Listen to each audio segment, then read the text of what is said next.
maal jechuu barbaade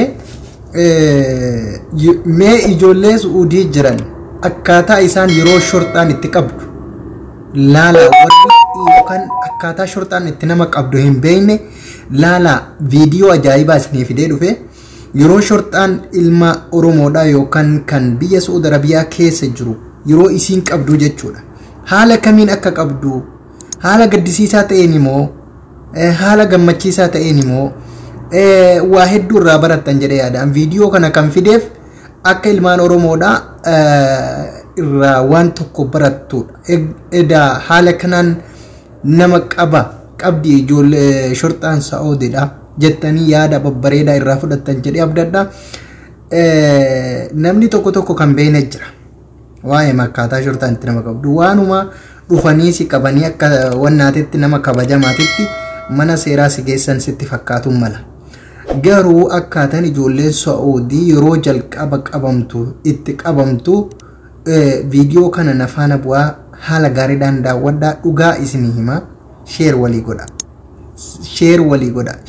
godha faffacaasaa viidiyoo kun ilma Oromoo dhugaa arguu yoo feete sheer godhiitii faffacaasi waliin gahi ilmaan Oromoodha haa argan akkaataa ijoolleen kun itti qabamanii bakka isaan itti geeffaman.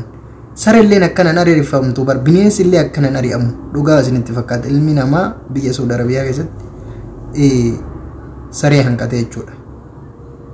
Kanaafuu viidiyoo kana na wajji daawwadhaan affeerraa kiyya asumaan gara viidiyoo isin dabarsaa na duuka daawwadha.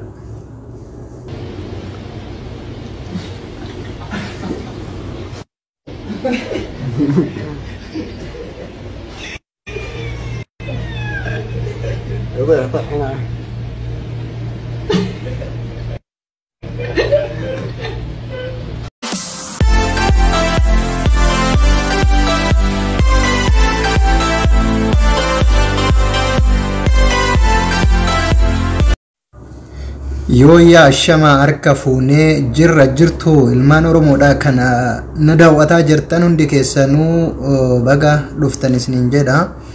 Egaa maal waan xiqqoo dhaamsa Oromummaa yookaan namummaa wahii isinii dhaamuu barbaade. Keessattuu ijoollee yeroo ammaa mana hidhaa Suudii keessa jiraniif dhaamsa wahii dhaamuu barbaade. Dhaamsi sun maali yoo jettan yeroo ammaa kana keessatti qabsoon ijoollee Saudi Arabiyaadhaa eessa gahe jennee of duuba deebinee laallee nu barbaachisa. Maaliif nu fayyadas rakkoo kana keessa illee akka baanu nu taasisa jechuudha. Keessattuu yeroo ammaa yeroo viidiyoo tokko laaltan ijoollee oduu gammachuu jedhamee yeroo baay'ee gadi bahaa jira. Oduu gammachuu wanti jedhamu tokko illee hin jiru. Ammas taanaan irra deebinee ijoollee Suudii yeroo namni isinii qabsaa'u oduu gammachuu jettanii mana hidhaa keessaa nutti gadi ni himina. Ijoolleen Suudiidha jechuun ijoollee mana hidhaa keessa jirtan keessattuu oduu gammachuu ni himina. Oduu gaddaa malee maaliif yoo jettan oduu gammachuu yoo jenne akkuma girrisaadha jedhamnu gir jedhanii guyyaa takka lama nurraa dhaabbachuu mala waan ta'eef jechuudha. Yeroo ammaa wanni akkanaa kun yeroo baay'ee baramaadha. Maaliif kanaafuu nu barbaachisa. Mee kanaafuu viidiyoo ajaa'ibaa viidiyoo ijoollee Suudii viidiyoo heddumina nama gaddisiisu sukaneessee akka malee si godhu wahii nafaana daawwadhaan affeerraa kiyya kunoo walumaan itti sin dabarsa. Viidiyoon kun viidiyoo yeroo ijoolleen mana hidhaadhaa mana hidhaa keessatti maraatan ijoollee mana hidhaa keessatti maraattee yookaan nama fayyaa achi keessatti dhabe sababa waan nyaatu dhabee sammuun osoo yaadu osoo wantoota garaagaraatiin cinqamu sammuun namaa ni dhiphatti. Kanaafuu mucichi kun yeroo sanitti sababa kanaaf sammuun cinqamtee rakkoo sammuu itti dhufe jechuudha. Baay'ee karaa nama nyaata isin haa gaddisiisu ilmaan Oromoodhaatiyya na faana daawwadhaan affeerraa kiyya.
Okay, ammallee maalin isiniif dhufe guyyaan har'a guyyaa viidiyoo qindeessati.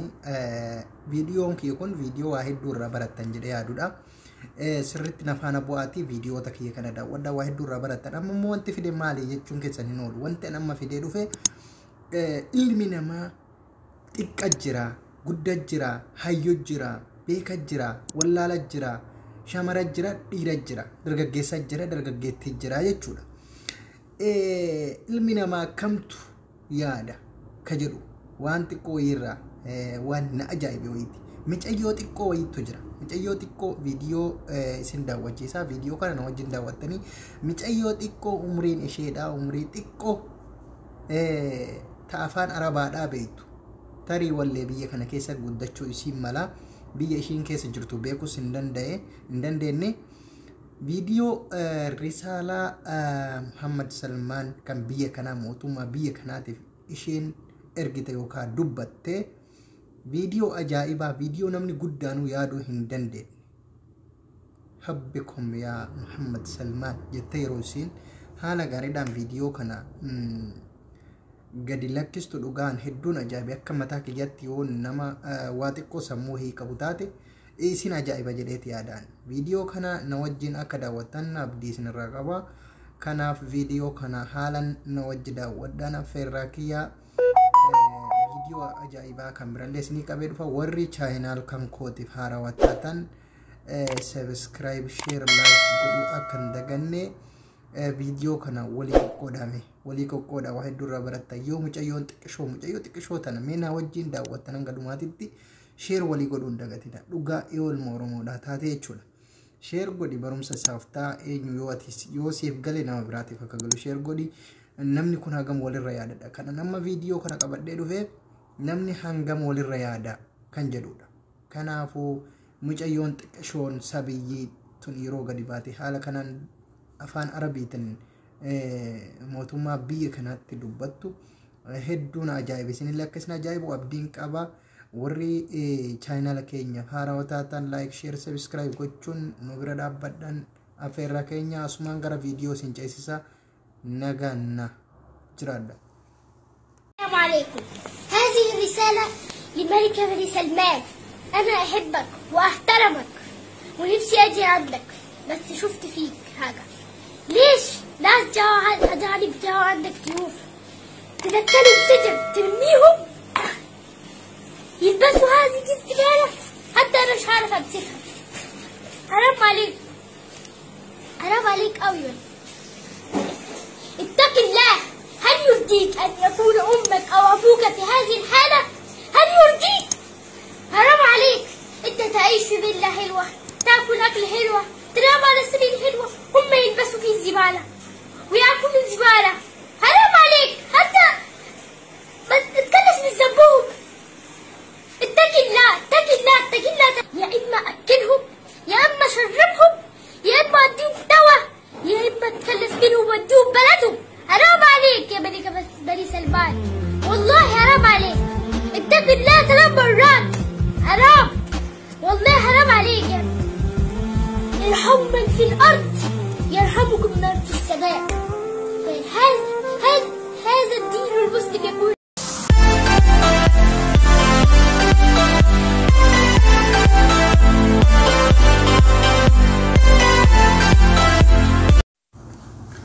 Okay, haasawa kiyya kan guyyaa har'a asumarratti xumuraa mee waan isinidha Oromoo. Hunda keessanuu kan karaa Facebook kan hordofaa jirtanii fi karaa YouTuberaatiin hordofaa jirtan akkasuma Instagramiin kan hordofaa jirtanii fi social media karaalee hedduun kan hordofaa jirtan yaada yoo qabaattan yookaan akkasuma waan isinirra gahe yoo qabaattan komentii kiyya jalatti naa barreessan affeerraa kiyya.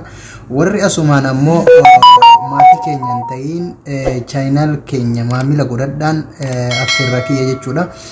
Inna kanaaf yaada qabdan koomantii jalattiin isiniin jechuu barbaada. Galatooma hanga viidiyoo biraatti walitti deebinutti nagaannaa tura. Oromootiyaa hedduu isin jaalladha, hedduu isin kabaja.